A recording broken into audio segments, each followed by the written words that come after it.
I know many amazing engineers who simply cannot get an interview between ATS pre-filtering candidates with AI and the waves of spam on every role. They're probably not even getting or being seen by the hiring managers on the roles they're applying to. Yeah, and that is a big problem. Hey everybody, today is a super important topic if you have been trying to apply to a job recently, because AI is messing everything up.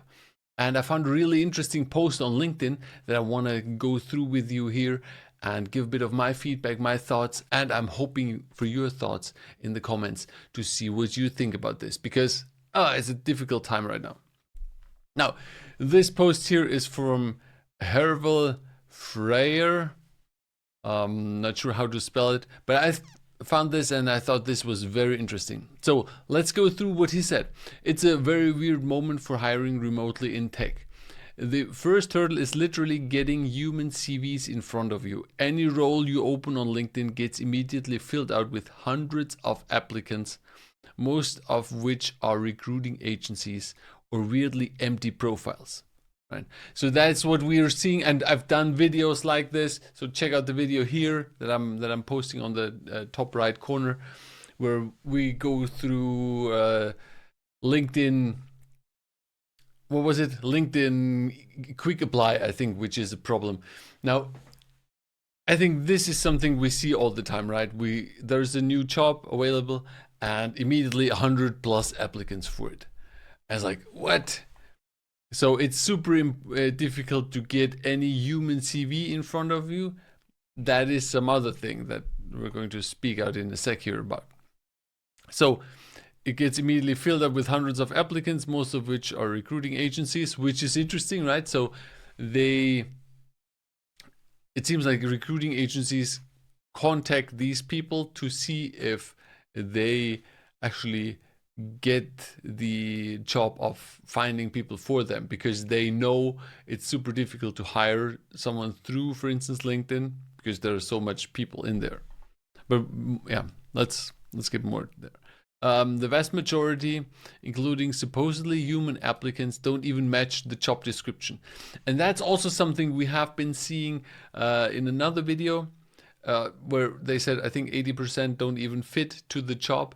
Like, I don't know why people just apply to jobs where they don't even fit skill-wise. It's super strange, but it seems like right now people are desperate and they're just they're shooting on every target, right? Then comes the motivation part, which used to be solved with cover letters in the past. Cover letters don't really work anymore. Nobody's reading them. It's good to have one, but like, I haven't seen a single one that's not clearly AI generated slop in a long time. And of course, nowadays everybody's using Gen AI for this. You want to have a good cover letter and you're using Gen AI, but I mean, you should create it in a way that it's not immediately obvious, and you should modify it in your language. But I think that is also a big problem. Interesting part here was bonus points for the dude who sent a letter that was clearly meant for a different company. I mean, this can happen. This is really a human error. Then this part is actually super important and interesting. If after wading through 700 CVs you end up finding someone that looks human, comes the part where you actually talk to them, right? So they're going through 700, and I don't know if it's an exaggeration here, depending on the company. Then you need to go through that many profiles. Like, how do you go through that many profiles? You're using an applicant tracking system, and you're only spending like a second on every profile, which is terrible. So talk with them. Finally, the evaluation part. Coding problems just plain don't work anymore. I think they never worked. Coding problems are always terrible, especially standardized coding problems. I find this super dumb. You have people who get good at memorizing them in one side or on one side, yes, like, which is an old problem. And I think he sees this here the right way. It is an old problem. It was never good. Like standardized coding problems were never good because people just train on these problems and you have no idea if they are really actually good. You're just gauging how well people memorize stuff, which, like, why? And then the literal horde of people who are very clearly trying to use AI during the interview. I find this very interesting, right? That people not just use AI for preparation and for doing coding parts, but actually during the interview they are using AI. So they have ChatGPT or something open to actually get answers for the interviewer using AI. It's crazy. How do they do this? A recent candidate expressed their disappointment when I didn't. Well, I think he says I did ask him to share his screen before the coding problem. Right? He was clearly repeating everything I asked out loud, looking to a specific corner of the screen and reading back responses after a few seconds. So they're using some kind of voice AI to get, or voice input to get answers. I guess he had his phone glued on the screen or to the screen, or some other setup that wouldn't show if we did a screen sharing session. It's like, what? Why?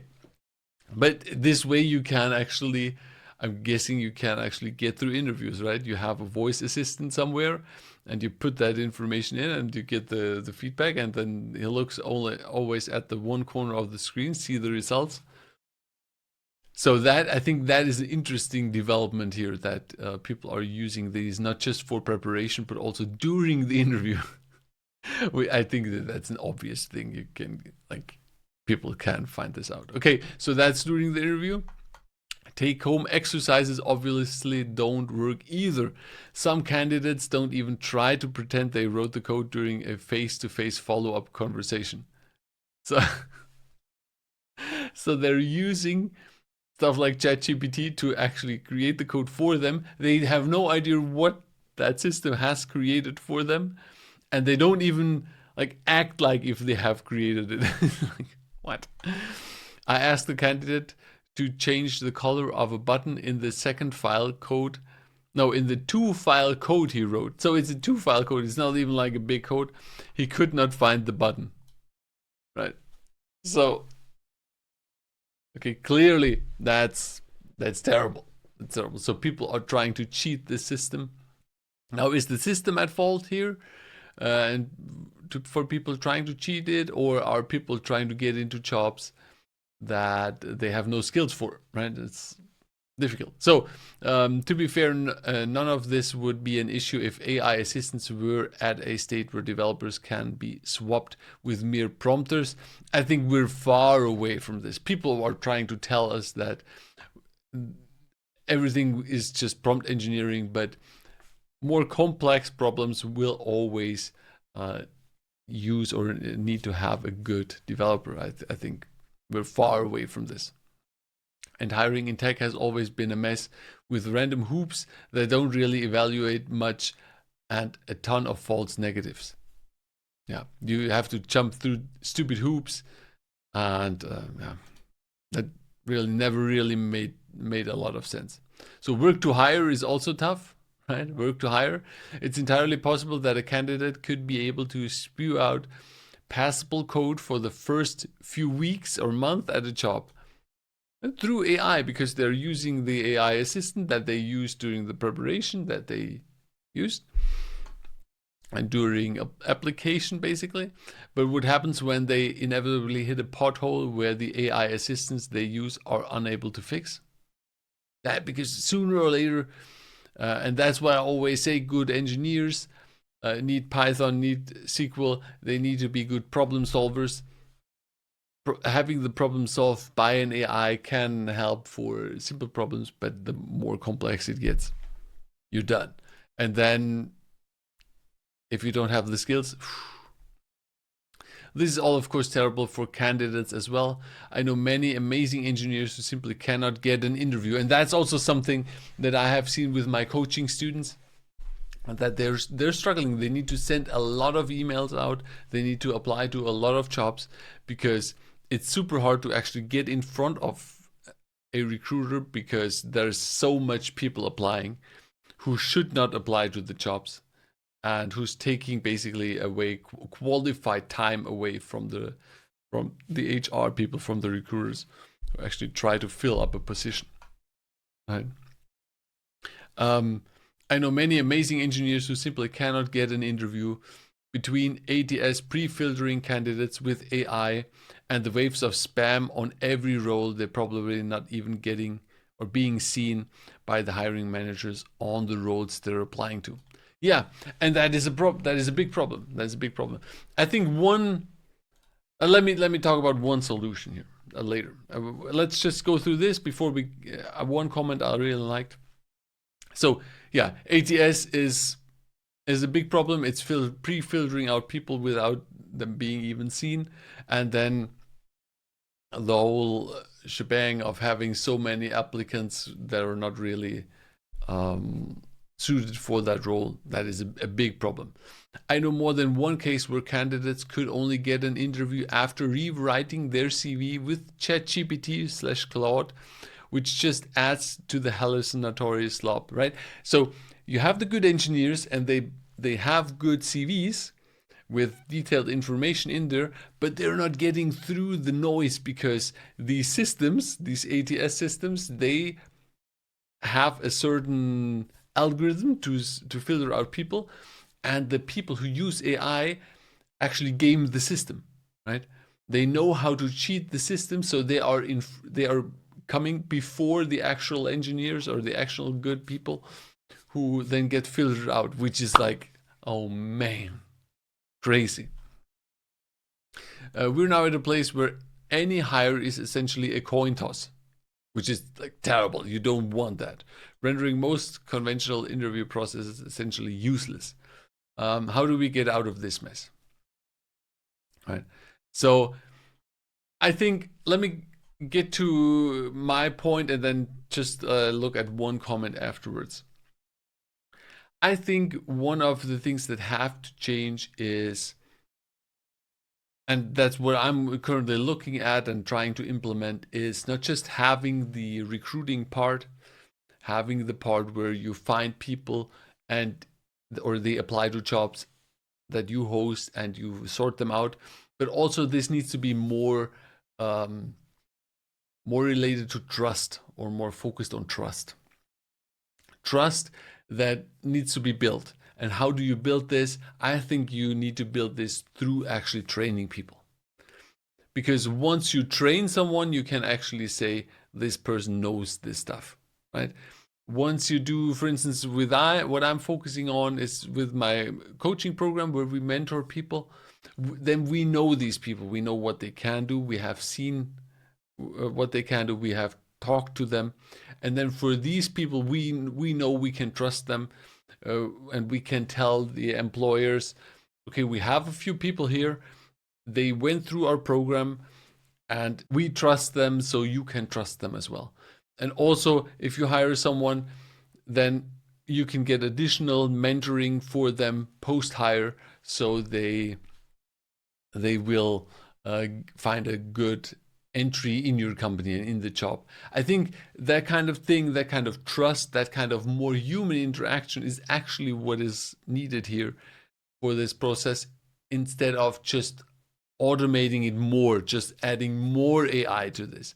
I think it's the other way around that we need to look at this, maybe with the help of AI here and there, but I think generally this should be more based on trust, and we need to find ways of doing this with a higher trust. Let me know what you think. Have you struggled with this whole process? I think you can say most of these stuff here you have most likely experienced. One thing I want to say here, one sec. One comment I really liked here was this here from Leland Hines. I kept hearing recruiters say they are getting hundreds of applicants, but they're all fake or unqualified. But on the other side, people who are actually highly qualified are applying to thousands of roles and not getting any responses or only robo-generated flush emails. And that is one of the problems, right? You need to somehow find out the actual experts, the actual good people. And if you have an automated system that people can game and know how to cheat, this is a big problem. And especially that people have to apply to thousands of roles, and they are just shooting out, which is basically snowballing this whole system up. It's like that's a big problem. Sometimes within minutes of applying, basically they're getting these emails, these we went with a different candidate or something, right? Applying, or at odd hours when it seems unlikely a human sent them. So not even a human is sending the rejection emails. It's all been generated by a system, and that system filters them out. And I think that is the problem, the trust thing, the human interaction here, because at a later stage, it's also going to be human interaction, right? So I think that is a problem. And then the jobs get reposted over and over. So it seems that many jobs posted are fake.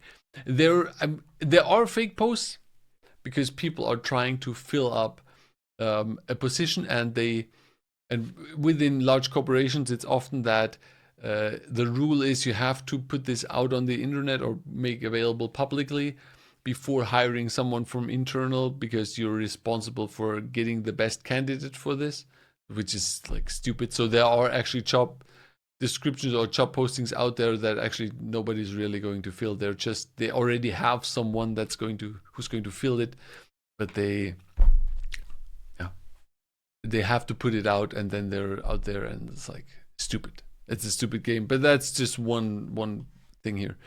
And I think that both things are happening. The problem is if there wasn't something just completely broken in the whole system, both of these things shouldn't happen at once. Right? Yeah. I think it's the whole system is, and I like it how it says this, the whole system is basically broken right now. It seems like people who are real qualified are being filtered out, whether by automation or humans that are bad at evaluating resumes. That's also one thing, right? You have these highly technical skills or highly technical roles, and then you have someone who is not that highly technical, actually have to filter them out using a system, right? Then that is a big problem. And somehow mostly the fakers are getting all the interviews because they found ways of gaming the system so that their bogus credentials are fooling the tech or the people, basically, right?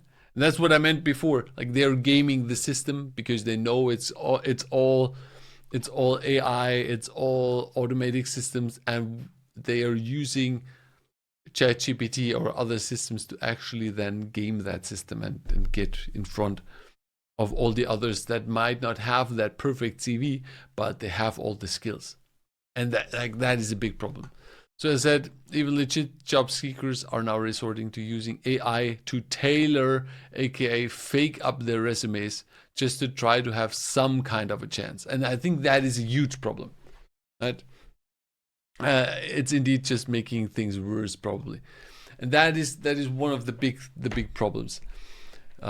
You need a recruiting agency, or you need to have a company that's actually validating people, not just through random tests, but actually through training, through working with them. And I think that is the future, and that's what we're heading. So if you have a job description or a job that you need to fill, get in touch with me. I can help fill that. I have people that we've worked with, especially data engineering, right? And that's also what we're focusing on in the future, besides just the training stuff. Because I think the whole process needs to be in one hand. The helping people get better, and then helping people actually find the job, and then afterwards training people on the job. I think this whole process is a super important process that needs to change.